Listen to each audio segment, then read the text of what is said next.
by the head of state. Your Excellency, Ambassador Volkan Bozkır, President of the General Assembly. Your Excellency, Mr. Antonio Guterres, Secretary General of the United Nations. Excellencies, distinguished delegates, I have the honor and the pleasure to introduce the pre-recorded statement by His Excellency, Mr. Jair Bolsonaro, President of the Federative Republic of Brazil.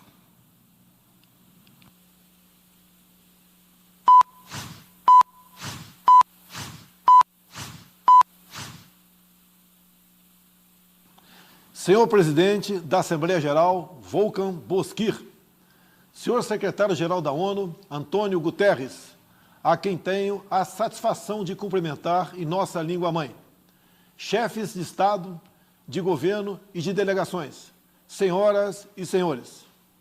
É uma honra abrir essa Assembleia com os representantes de nações soberanas, no momento em que o mundo necessita da verdade para superar seus desafios. A Covid-19 ganhou o centro de todas as atenções ao longo deste ano e, em primeiro lugar, quero lamentar cada morte ocorrida. Desde o princípio, alertei, em meu país, que tínhamos dois problemas para resolver, o vírus e o desemprego, e que ambos deveriam ser tratados simultaneamente e com a mesma responsabilidade. Por decisão judicial, todas as medidas de isolamento e restrições de liberdade foram delegadas a cada um dos 27 governadores das unidades da Federação. Ao presidente, coube envio de recursos e meios a todo o país. Como aconteceu em grande parte do mundo, parcela da...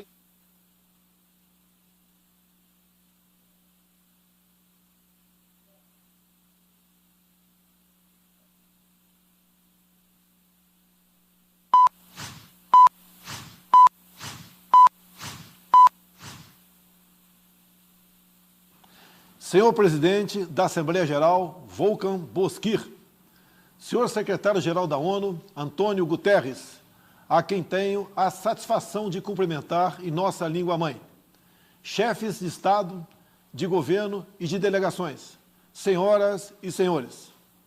É uma honra abrir essa Assembleia com os representantes de nações soberanas, no momento em que o mundo necessita da verdade para superar seus desafios.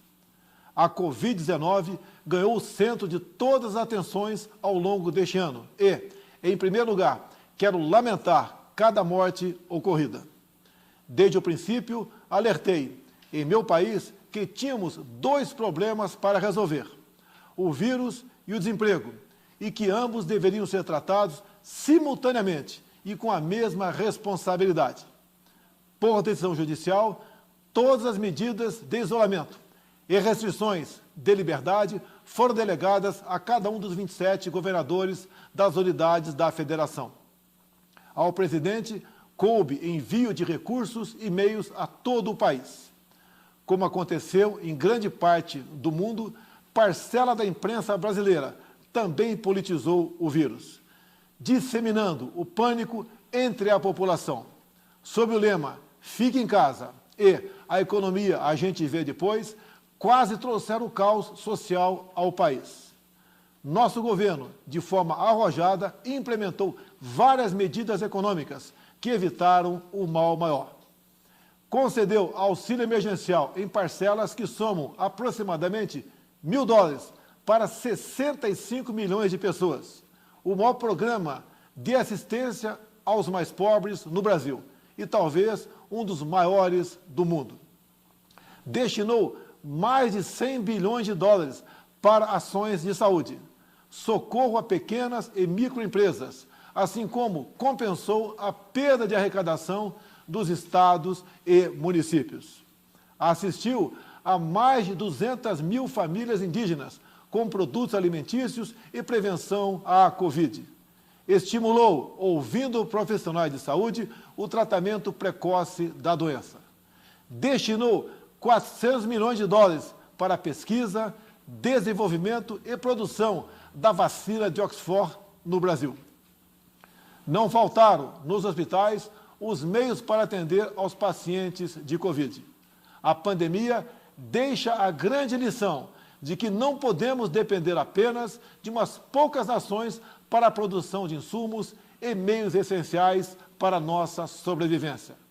Somente o insumo de produção de hidroxicloroquina sofreu um reajuste de 500% no início da pandemia. Nesta linha, o Brasil está aberto para o desenvolvimento de tecnologia de ponta e inovação, a exemplo da indústria 4.0, da inteligência artificial, nanotecnologia e da tecnologia 5G, com quaisquer parceiros que respeitem nossa soberania, prezem pela liberdade e pela proteção de dados. No Brasil, apesar da crise mundial, a produção rural não parou. O homem do campo trabalhou como nunca, produziu, como sempre, alimentos para mais de 1 bilhão de pessoas. O Brasil contribuiu para que o mundo continuasse alimentado. Nossos caminhoneiros marítimos, portuários e aeroviários mantiveram ativo todo o fluxo logístico para distribuição interna e exportação. Nosso agronegócio continua pujante e, acima de tudo, possuindo e respeitando a melhor legislação ambiental do planeta. Mesmo assim, somos vítimas de uma das mais brutais campanhas de desinformação sobre a Amazônia e o Pantanal. A Amazônia brasileira é sabidamente riquíssima.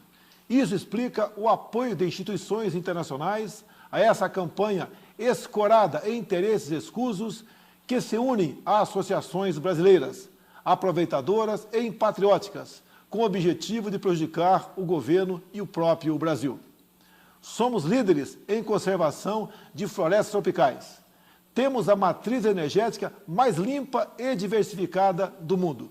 Mesmo sendo uma das 10 maiores economias do mundo, somos responsáveis por apenas 3% da emissão de carbono. Garantimos a segurança alimentar a 1/6 da população mundial, mesmo preservando 66% de nossa vegetação nativa e usando apenas 27% do nosso território para a pecuária e agricultura, números que nenhum outro país possui. O Brasil desponta como o maior produtor mundial de alimentos e, por isso, há tanto interesse em propagar desinformações sobre o nosso meio ambiente. Estamos abertos para o mundo naquilo que melhor temos para oferecer, nossos produtos do campo. Nunca exportamos tanto. O mundo cada vez mais depende do Brasil para se alimentar. Nossa floresta é úmida e não permite a propagação do fogo em seu interior. Os incêndios acontecem praticamente nos mesmos lugares, no entorno leste da floresta, onde o caboclo e o índio queimam seus roçados em busca de sua sobrevivência em áreas já desmatadas. Os focos criminosos são combatidos com rigor e determinação. Mantenho minha política de tolerância zero com o crime ambiental. Juntamente com o Congresso Nacional, buscamos a regularização fundiária, visando identificar os autores desses crimes. Lembro que a região amazônica é maior que toda a Europa Ocidental. Daí a dificuldade de combater não só os focos de incêndio, mas também a extração ilegal de madeira e a biopirataria. Por isso, estamos ampliando e aperfeiçoando o emprego de tecnologias e aprimorando as operações interagências, contando, inclusive, com a participação das Forças Armadas. O nosso Pantanal, com área maior que muitos países europeus, assim como a Califórnia, sofre dos mesmos problemas. As grandes queimadas são consequências inevitáveis da alta temperatura local, somada ao acúmulo de massa orgânica em decomposição.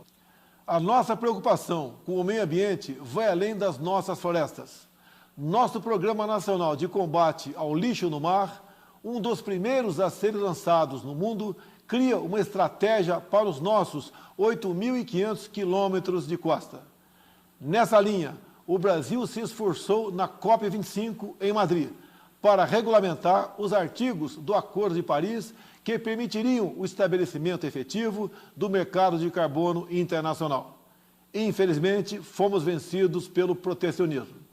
Em 2019, o Brasil foi vítima de um criminoso derramamento de óleo venezuelano, vendido sem controle, acarretando severos danos ao meio ambiente e sérios prejuízos nas atividades de pesca e turismo. O Brasil considera importante respeitar a liberdade de navegação estabelecida na Convenção das Nações Unidas sobre o Direito do Mar.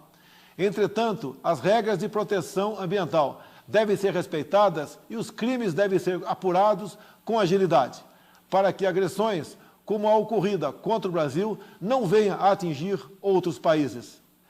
Não é só na preservação ambiental que o país se destaca. No campo humanitário e dos direitos humanos, o Brasil vem sendo referência internacional pelo compromisso e pela dedicação no apoio prestado aos refugiados venezuelanos, que chegam ao Brasil a partir da fronteira no estado de Roraima. A Operação Acolhida, encabeçada pelo Ministério da Defesa, recebeu quase 400 mil venezuelanos deslocados devido à grave crise política e econômica gerada pela ditadura bolivariana. Com a participação de mais de 4 mil militares, a Força-Tarefa Logística Humanitária busca acolher, abrigar e interiorizar as famílias que chegam à fronteira. Como um membro fundador da ONU, o Brasil está comprometido com os princípios basilares da Carta das Nações Unidas: paz e segurança internacional, cooperação entre as nações, respeito aos direitos humanos e às liberdades fundamentais de todos. Nesse momento em que a organização completa 75 anos, temos a oportunidade de renovar nosso compromisso e fidelidade a esses ideais. A paz não pode estar dissociada da segurança. A cooperação entre os povos não pode estar dissociada da liberdade. O Brasil tem os princípios da paz, cooperação e prevalência dos direitos humanos inscritos em sua própria Constituição e, tradicionalmente, contribui, na prática, para a consecução desses objetivos. O Brasil já participou de mais de 50 operações de paz e missões similares, tendo contribuído com mais de 55 mil militares, policiais e civis, com participação marcante em Suez, Angola, Timor-Leste, Haiti, Líbano e Congo. O Brasil teve 2 militares premiadas pela ONU na missão da República Centro-Africana, pelo trabalho contra a violência sexual. Seguimos comprometidos com a conclusão dos acordos comerciais firmados entre o Mercosul e a União Europeia e com a Associação Europeia de Livre Comércio. Esses acordos possuem importantes cláusulas que reforçam nossos compromissos com a proteção ambiental. Em meu governo, o Brasil, finalmente, abandona uma tradição protecionista e passa a ter, na abertura comercial, a ferramenta indispensável de crescimento e transformação. Reafirmo nosso apoio à reforma da Organização Mundial do Comércio, que deve prover disciplinas adaptadas às novas realidades internacionais. Estamos igualmente próximos do início do processo oficial de acessão do Brasil à OCDE. Por isso, já adotamos as práticas mundiais mais elevadas em todas as áreas, desde a regulação financeira até os domínios da segurança digital e da proteção ambiental. No meu primeiro ano de governo, concluímos a reforma da Previdência e, recentemente, apresentamos ao Congresso Nacional 2 novas reformas: a do sistema tributário e a administrativa. Novos marcos regulatórios em setores-chave, como o saneamento e o gás natural, também estão sendo implementados. Eles atrairão novos investimentos, estimularão a economia e gerarão renda e empregos. O Brasil foi, em 2019, o 4º maior destino de investimentos diretos em todo o mundo. E, no primeiro semestre de 2020, apesar da pandemia, verificamos um aumento de ingresso de investimentos em comparação com o mesmo período do ano passado. Isso comprova a confiança do mundo em nosso governo. O Brasil tem trabalhado para, em coordenação com seus parceiros sul-atlânticos, revitalizar a zona de paz e cooperação do Atlântico Sul. O Brasil está preocupado e repudia o terrorismo em todo o mundo. Na América Latina, continuamos trabalhando pela preservação e promoção da ordem democrática como base de sustentação indispensável para o progresso econômico que desejamos. A liberdade é o bem maior da humanidade.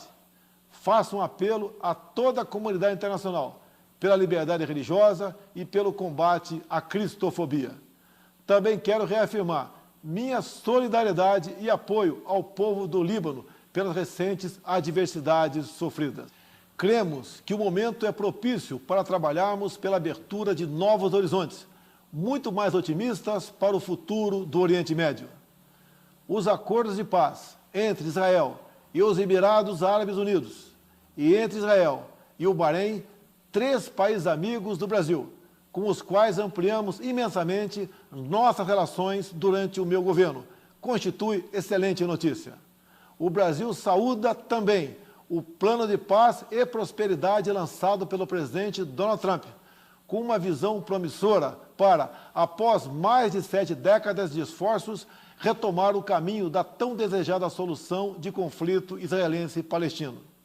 A nova política do Brasil de aproximação simultânea a Israel e aos países árabes converge com essas iniciativas, que finalmente acende uma luz de esperança para aquela região. O Brasil é um país cristão e conservador e tem na família a sua base. Deus abençoe a todos. O meu muito obrigado. On behalf of the